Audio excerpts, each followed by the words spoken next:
Avrat Məhəmmədi yolunda 68 minə 70 minə 3 otaqlı evlər.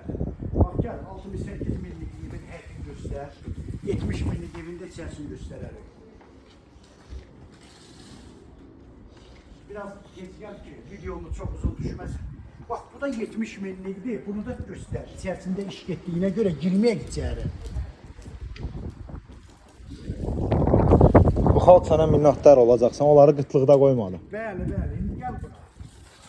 Bax dəyərli izləyicilər, 2 sota yaxın torpaq sahəsindədir. 3 otaqlı da. Paket kupçadır. Evin də, torpağın da kupçası. Dövlət ipotekasına yararlı. Qiyməti 70 min manata bax. Hal-hazır çəkdiyimiz evin qiyməti 70 min manatdır. Real müştərilərimizə üstəlik 70 mindən də aşağı yeri olacaq. İnşallah.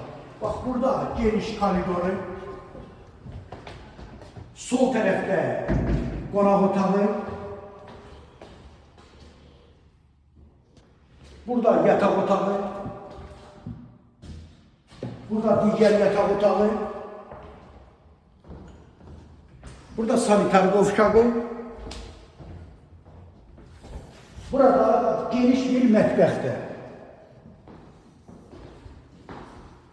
Dəyərli izləyicilər, vallah, billah, tələsin. 3 otaqlı evlər, bilirsiniz ki, özünüzlə bütün saytlara baxırsınız. Bütün səhifələrə baxırsınız. 68 minə, 70 minə 3 otaqlı evlər heç bir yerdə yoxdur. Əlavə nömrə səhifədə qeyd olunur. Buyurun, tələsib əlavə saxlayın. Salamat qalın.